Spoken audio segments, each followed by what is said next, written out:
नमस्कार दोस्तों, कैसे हो आप लोग। आपके चैनल में बहुत बहुत स्वागत है। दोस्तों, क्या आपको पता है कि आपके गली मोहल्ले या आपके घर में जितने भी प्रोडक्ट यूज होते हैं वो आपके पास कैसे पहुंचते हैं। कभी आपने सोचा है कि पार्ले जी जो बिस्कुट है वो आपके घर तक पहुंचने में, कंपनी से आपके घर तक पहुंचने में कितने सारी जगह, कितने सारे चैनल से गुजरता है और किस प्रोसेस से वो आपके घर तक पहुंचता है। कभी आपने ये गौर नहीं किया होगा, लेकिन आज मैं आपको बता रहा हूं कि ये कंपनी से किस तरह तक आपके हाथ में ये प्रोडक्ट पहुंचते हैं। सारी चीजें बताऊंगा इस वीडियो में और सारी प्रोसेस बताऊंगा। अगर आप सेल्स प्रोफेशनल हैं तो भी जानना चाहेंगे कि एक कंपनी में जो प्रोडक्ट बनता है उस प्रोडक्ट के बनने से पहले और बनने के बाद वो जब ग्राहक तक पहुंचता है, कस्टमर तक पहुंचता है, तो क्या क्या चैनल होते हैं, क्या क्या चीजें कंपनी का जो मैनेजमेंट है वो डिसाइड करता है, सोचता है और किस किस प्रोसेस से होके वो एक कस्टमर के हाथ में पहुंचता है। इस वीडियो में पूरी तरह से मैं क्लियर करूंगा। यहां पर मैं जो एग्जांपल लेने जा रहा हूं वो एफएमसीजी इंडस्ट्री के प्रोडक्ट का लेने जा रहा हूं, क्योंकि ये सबसे डिफिकल्ट प्रोडक्ट होते हैं जो बहुत सारे चैनलों से गुजरते हैं। इसके अलावा और भी बहुत सारी कैटेगरी के प्रोडक्ट आते हैं, लेकिन वो इसमें से कुछ चैनल को ही यूज करते हैं। तो सबसे ज्यादा चैनल को यूज करके, यानी सबसे ज्यादा माध्यम को यूज करके जो प्रोडक्ट आप तक पहुंचता है वो होता है एफएमसीजी प्रोडक्ट। तो उसी का उदाहरण देके मैं आपको यहां पर समझाने वाला हूं। दोस्तों, अगर आप मेरे चैनल पर पहली बार आए हैं तो नीचे रेड कलर में सब्सक्राइब लिखा हुआ है, वहां पर क्लिक कर दीजिए, बेल आइकन को दबा दीजिए ताकि आपको इस तरह की और भी लेटेस्ट वीडियो देखने को मिलती रहे हमेशा सबसे पहले। चलिए दोस्तों, वीडियो स्टार्ट करते हैं। दोस्तों, यहां पर मैं आपको जल्दी से बता देता हूं कि यह प्रोडक्ट आप तक कैसे पहुंचता है, कंपनी से लेके आपके हाथ में। उसके बाद इस चीज को पूरी एनालिसिस और उदाहरण के एग्जाम्पल के साथ में समझाऊंगा ताकि आपको और भी डीपली समझ में आ पाए। तो सबसे पहले ये प्रोडक्ट, एक कंपनी होती है वो सोचती है एक प्रोडक्ट के बारे में, उसके नाम के बारे में और उसकी क्वालिटी के बारे में। सबसे पहले ये दिमाग में आता है कि इस तरह के एक प्रोडक्ट होना चाहिए जो कि मार्केट में काफी चलेगा।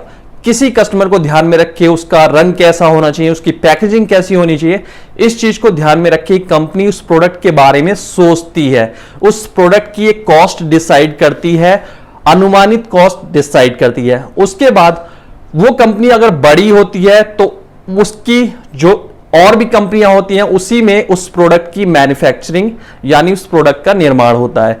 नहीं तो इंडिया में बहुत सारी कंपनियां थर्ड पार्टी कंपनियों का इस्तेमाल करती हैं जो उनके लिए उस प्रोडक्ट का निर्माण करती हैं और बनाती हैं। कच्चे माल यानी मटेरियल से वो प्रोडक्ट तैयार करती हैं। तो यहां पर दो कंपनी शामिल हो गई। एक कंपनी हो गई कच्चे माल को सप्लाई करने वाली कंपनी, और एक जब वो सप्लाई करके प्रोडक्ट आ जाता है तो उसके बाद हो जाती है मैन्युफैक्चरिंग कंपनी।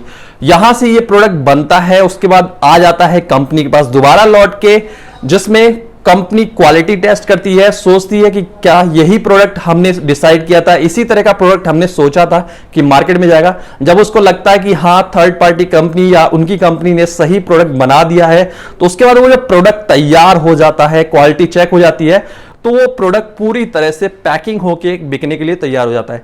अब बिकने के लिए तैयार तो हो गया, लेकिन क्या कंपनी कस्टमर के हाथ में जाके खुद से प्रोडक्ट देगी या कंपनी कस्टमर के दरवाजे पे जाएगी? तो कंपनी कस्टमर के दरवाजे पे बिल्कुल भी नहीं जाती है। वहां से कंपनी अपने जितने भी डिपो हैं, जितने भी स्टेशन है पूरे इंडिया में, जितने भी उनके वेयर हाउस हैं, वहां पर वो प्रोडक्ट पहुंचा देती है। कुछ वेयर हाउस उनके होते हैं, कुछ प्राइवेट कंपनी के होते हैं। आजकल एक ऑनलाइन सेल्स का नया ट्रेंड चल चुका है, तो बड़ी जो ऑनलाइन कंपनियां हैं वो कंपनी से डायरेक्ट ही माल खरीद लेती हैं। तो कंपनी से तीन तरीके से माल बाहर निकलता है। एक तो कंपनी का जो डिपो होता है पूरे इंडिया में वहां पर चला जाता है, नहीं तो प्राइवेट डिपो होते हैं, यानी हम जैसे लोग ने डिपो बना रखा है, हम उन कंपनियों का डिस्ट्रीब्यूशन ले लेते हैं तो वो हम तक आ जाता है। तीसरी होती है ऑनलाइन कंपनी, बड़ी ऑनलाइन कंपनी, वो खुद से प्रोडक्ट को ले लेती हैं कंपनी से और उसके बाद पूरे इंडिया में डिस्ट्रीब्यूट करती हैं। वहां से वो प्रोडक्ट जब डिपो पे आ जाता है तो आता है डिस्ट्रीब्यूटर को, यानी डिपो होता है, जैसे एक स्टेट में एक डिपो हो गया, एक जगह बहुत बड़ा गोदाम हो गया, डिपो को गोदाम कहते हैं, वहां प्रोडक्ट पहुंच गया। उसके बाद उस स्टेट में हर जिले में डिस्ट्रीब्यूटर होते हैं जहां से गोदाम से माल डिस्ट्रीब्यूटर तक जाता है। जहां से इसके अलावा एक ऑनलाइन सेल्स वाले भी छोटे ऑनलाइन सेलर होते हैं जो कि डिपो से डायरेक्टली माल ले लेते हैं या डिस्ट्रीब्यूटर से भी ले लेते हैं। तो इसके बाद डिस्ट्रीब्यूटर तक माल आ गया, यानी हर जिले में डिस्ट्रीब्यूटर तक वो माल पहुंच गया है। उसके बाद डिस्ट्रीब्यूटर उस माल को होलसेलर और रिटेलर, होलसेल वालों को और रिटेल स्टोर वालों को वो माल सप्लाई करते हैं।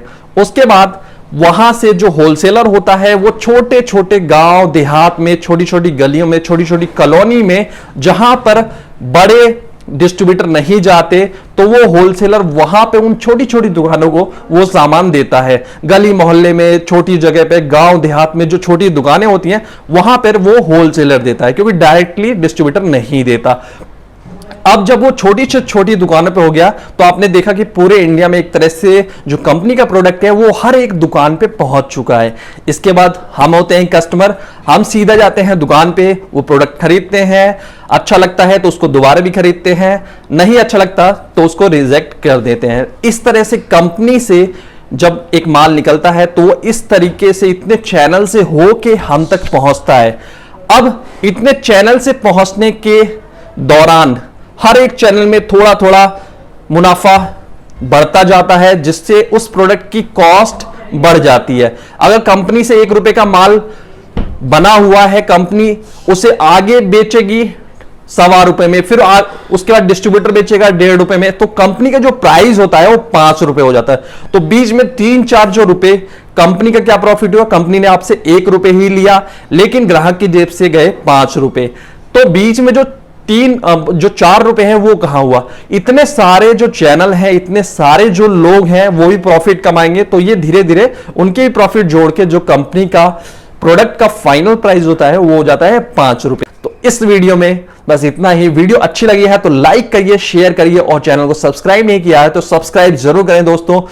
आप अगर सब्सक्राइब करते हैं, आप अगर लाइक करते हैं तो मुझे मोटिवेशन मिलता है, और मैं लाता हूं आपके लिए इसी तरह की और भी लेटेस्ट अच्छी पावरफुल वीडियो। थैंक यू दोस्तों, मिलते हैं अगली बार एक और लेटेस्ट वीडियो के साथ।